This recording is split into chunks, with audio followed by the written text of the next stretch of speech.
ans d'accompagnement.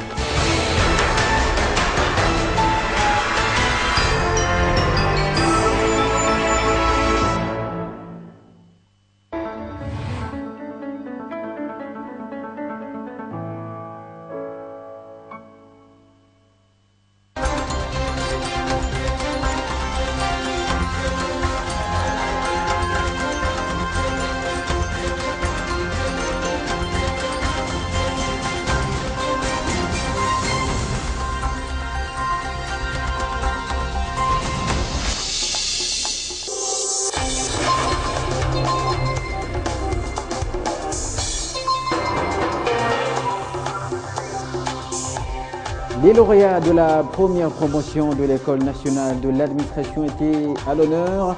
Un dîner leur a été offert sur ordre du chef de l'État au jardin du Premier ministre à la primature hier lundi. Les 4 premiers lauréats de la promotion, Patrice Emery Lumumba, sont retenus d'office à la primature. En France, ce 14 juillet aura lieu le défilé militaire sur les Champs-Élysées. 70 ans après la fin de la Seconde Guerre mondiale, l'édition 2015 de la fête nationale française met à l'honneur les unités communes ayant particulièrement combattu pour que la France soit libérée du joug nazi. Bonjour et bienvenue dans ce journal sur Télé 50 sur ordre du chef de l'État, Joseph Kabila Kabange. Le Premier ministre Matata Ponyo a dîné avec les lauréats de la première promotion de l'École nationale de l'administration au Jardin des Premiers. Sur place, le Premier ministre a donné des instructions pour que les 4 premiers lauréats de la promotion Patrice Emery Lumumba soient d'office retenus à la primature. Plusieurs personnalités ont rehaussé leur présence en cette réception. Les énarques, parce que c'est vous qui êtes à l'honneur aujourd'hui. Monsieur le responsable de l'ENA,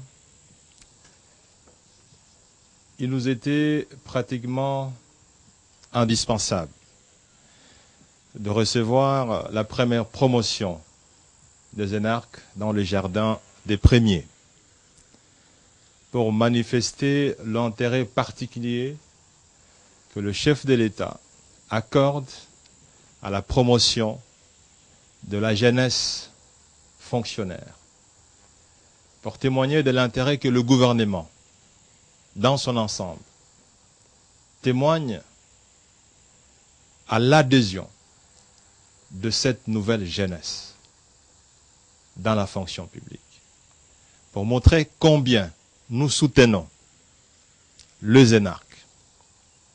Ça, c'est l'élément fondamental de cette petite cérémonie dans les jardins des premiers. Deuxièmement, c'était pour renouveler à l'ensemble des énarques ce que nous avons dit lors de la réception officielle à l'hôtel du fleuve Congo. Chers amis, nous vous avons dit que vous étiez les meilleurs parmi les meilleurs. Et nous vous avons dit qu'être meilleur, c'est peut-être la chose la plus difficile qui puisse exister. Parce que quand on est meilleur, il faut maintenir la qualité. Il faut maintenir les standards. Quand on est meilleur, on peut facilement tomber dans la médiocrité. Donc, vous avez là un challenge, un défi pour vous maintenir parmi les meilleurs et dans la durée. Voilà, c'était donc le Premier ministre Augustin Matata Ponyo. On va suivre à présent tour à tour les réactions d'un lauréat de l'ENA ainsi que de Jean-Marie Kassamba, directeur général de Télé 50, qui était parmi les invités. Premièrement, c'est un sentiment de joie et un sentiment de reconnaissance. Joie parce que c'est toujours intéressant et heureux de voir qu'on est accompagné et qu'on est encouragé dans une entreprise qu'on a menée pendant une année. Et reconnaissance parce que, dans une certaine mesure, nous, jeunesse, aujourd'hui, nous sentons que l'État, notre gouvernement, reconnaît le rôle qu'on peut jouer dans le développement, dans la reconstruction de notre pays. Donc c'est aussi le moment donc, pour le gouvernement pour nous, devant le gouvernement, de leur témoigner donc notre reconnaissance et bien sûr de réaffirmer notre engagement, l'engagement qui nous a conduit à nous inscrire à l'ENA et bien sûr de suivre cette scolarité, notre engagement à travailler vraiment comme des ouvriers, être vraiment à la tâche pour apporter notre pierre à cette reconstruction de notre pays que l'on veut grand et fort. C'est une reconnaissance de l'État, de cette nouvelle génération de fonctionnaires congolais. C'est une marque de considération de la part de notre gouvernement via le Premier ministre Matata qui étonne toujours dans sa manière de concrétiser la vision du chef de l'État, Joseph Kabila. Mais c'est également une responsabilité pour ces jeunes parce que maintenant que l'État leur donne la possibilité de pratiquer ce qu'ils ont appris, eh ben, ils vont pouvoir s'y mettre le plus rapidement possible. Et ça démontre à suffisance que ce pays, le nôtre, n'a le devoir que d'avancer.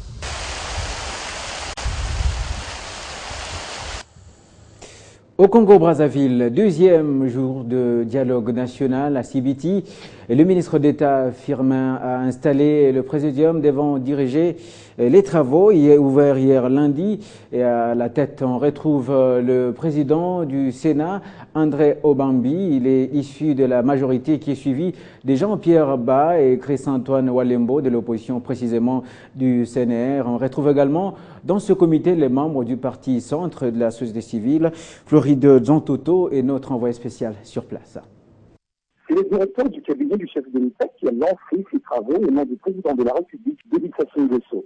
À ses côtés, le ministre de l'Intérieur et bien d'autres personnalités du pays. Premier point fort de ces assises, la location du préfet du département de la Mékounou, suivi de celle du ministre d'État, Firmin Aïssa, message dans lequel il salue la participation de tous les délégués au nom du président de la République.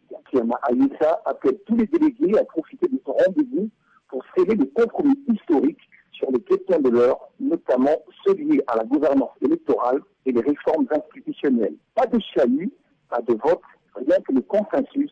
C'est donc avec cette phrase interpellatrice que les travaux ont été lancés.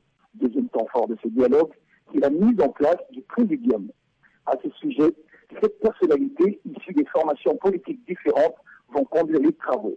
Un président désigné par le chef de l'État, Denis Sassou Nguesso, un vice-président de la majorité, deuxième vice-président de l'opposition, troisième vice-président du parti du centre, secrétaire rapporteur principal, secrétaire rapporteur adjoint et un trésorier finalement. Après la mise en place, les travaux en commission devront commencer à partir de ce mardi à 10h. Floride Zantoto à Sibiti, au Congo-Brazzaville.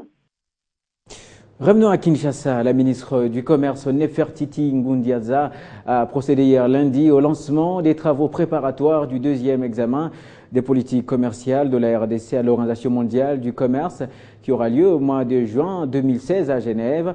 Une opportunité pour la RDC de présenter auprès des pays membres de l'OMC les changements positifs enregistrés dans le cadre de l'amélioration du climat des affaires.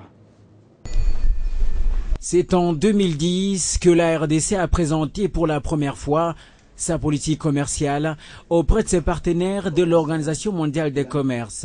Un exercice qu'elle fera désormais tous les 6 ans.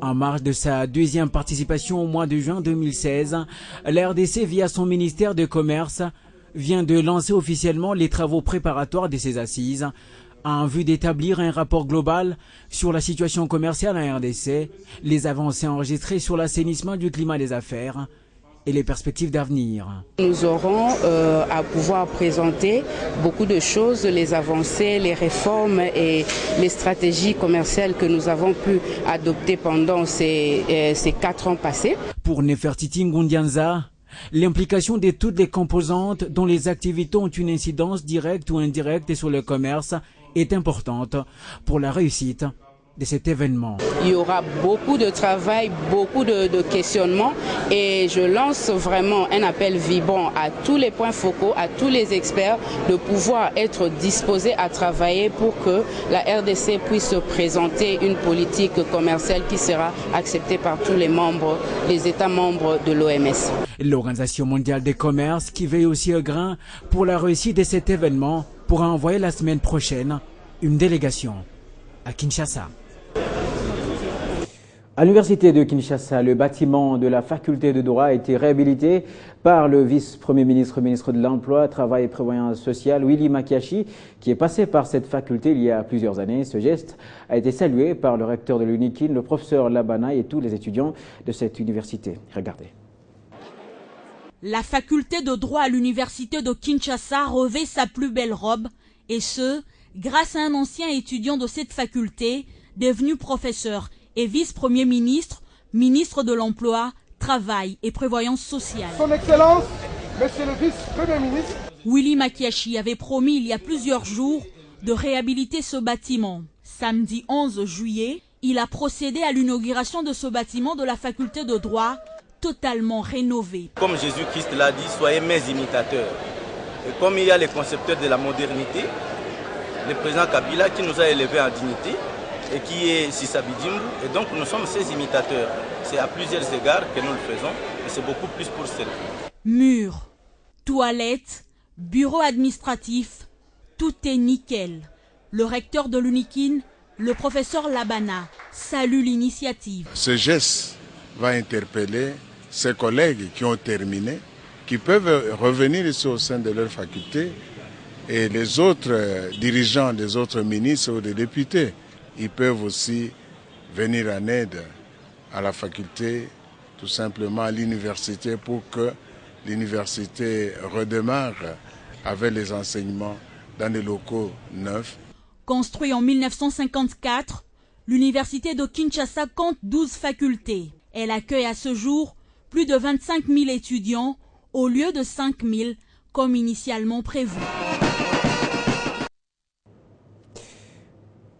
Décidé d'installer sa vision pour la paix à travers le monde, le Conseil universel pour la paix des continents CULPAC vient de se doter d'un nouveau siège en Belgique, comme promis il y a quelques mois par son secrétaire général Daniel Santous. Et enfin, au quartier de l'Union européenne à Bruxelles qui va être logé le bureau du ministre universel pour la paix, le prophète Dominique Condé.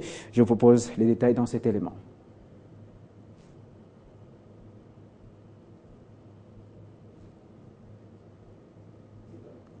En France, ce 14 juillet aura lieu le défilé militaire sur les Champs-Élysées. 70 ans après la fin de la Seconde Guerre mondiale, l'édition 2015 met à l'honneur les unités communes ayant particulièrement combattu pour que la France soit libérée du joug nazi. 3500 hommes et femmes y participeront.